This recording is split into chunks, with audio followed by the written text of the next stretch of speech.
E não se esqueça de se inscrever aqui no canal dos sócios. E também curtir esse vídeo para não precisar te xingar. Só para ambientar vocês, o Lula agora está na China, inclusive, e ele fez um discurso falando que não sabe por que o dólar é o padrão monetário mundial. Eu fico imaginando os democratas americanos que apoiaram o Lula vendo isso, né?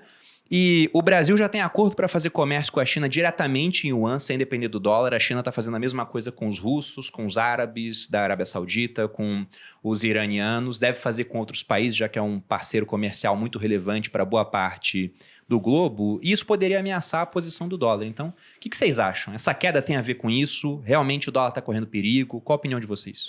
Olha, primeiro a gente tem que separar as coisas, né? O que está acontecendo com o dólar real ou com o dólar hoje no mundo em relação a ele perder valor perante as outras moedas é um tema. Esse discurso do presidente hoje na China e todo o movimento que a China vem fazendo para fortalecer as parcerias comerciais e tirar a relevância do dólar nas transações é outro tema. Eu falo o seguinte, eu trabalho no mercado financeiro há 25 anos.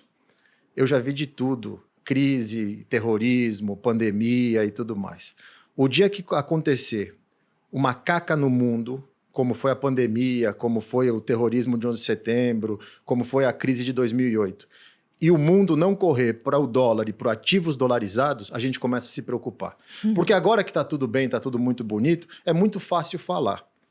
A hora que dá um pânico e todo mundo fica com medo, qual que é a primeira moeda que vai todo mundo para cima dela? É o dólar. Por quê? Confiança. Moeda é confiança. Aí eu pergunto, você vai confiar no americano ou no chinês? No americano ou no russo? Enquanto isso não mudar, o discurso é livre, falem o que quiser. A hora que a porca aperta o rabo, se não correrem para o dólar, aí eu vou falar, opa, alguma coisa mudou. Mas por enquanto, eu acho que é tudo da boca para fora, que honestamente... Estamos numa Guerra Fria novamente. Só trocou a figura. Estados Unidos e Rússia, agora é Estados Unidos e China. Isso já está acontecendo. E a China tem o direito de fazer o que ela quer. O mundo que vai responder. Eu não vejo o dólar perder essa relevância de reserva de valor e de segurança.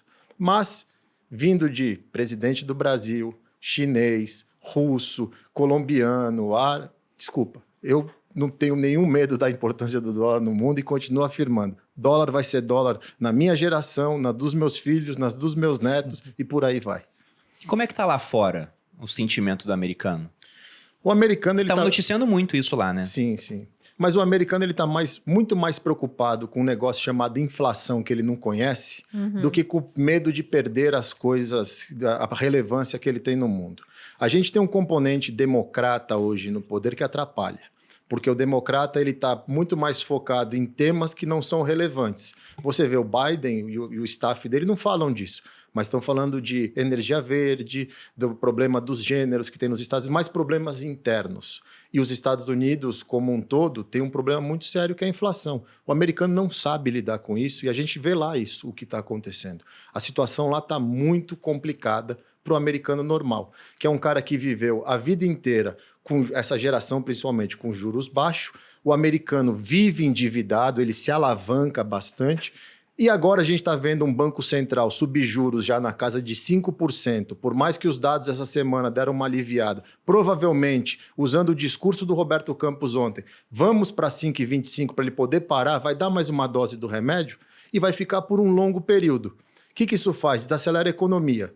Desacelerou a economia, desemprego começa a aumentar. Veja o jobless claim de hoje, os pedidos de seguro-desemprego já veio muito acima do esperado, 238 mil pedidos, a coisa está começando a subir. Endividado, desempregado, vindo de uma pandemia, é a receita para o problema que os Estados Unidos vão ter que lidar. Então, acho que o foco é muito mais interno do que falar, deixa o chinês falar, deixa o outro falar, porque o americano ainda não sente isso. Ele está assim, cara, está tudo ficando caro aqui, eu estou ficando sem dinheiro.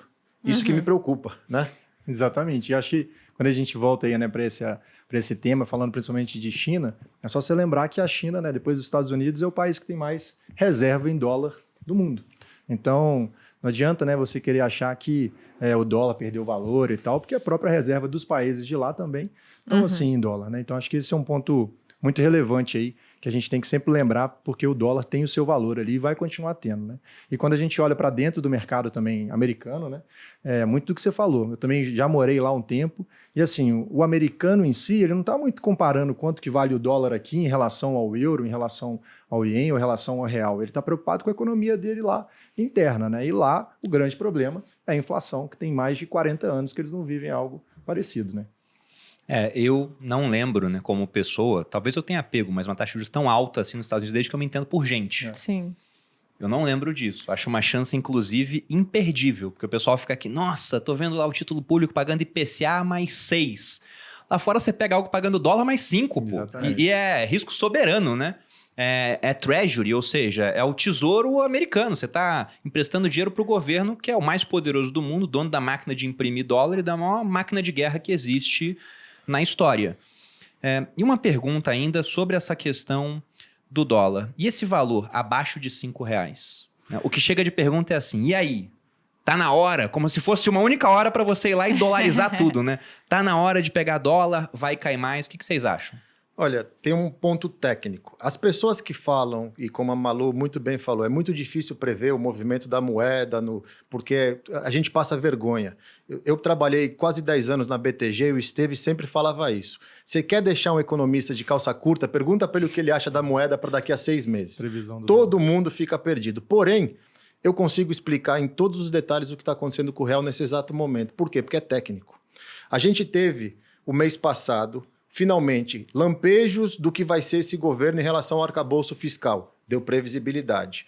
A gente está tendo um final de ciclo de alta nos Estados Unidos que traz a fuga do dólar para outras moedas. Você vê que todas as moedas em relação ao dólar, vocês falaram isso no começo do podcast, o euro, essas coisas, estão todos se valorizando perante o dólar. Por quê?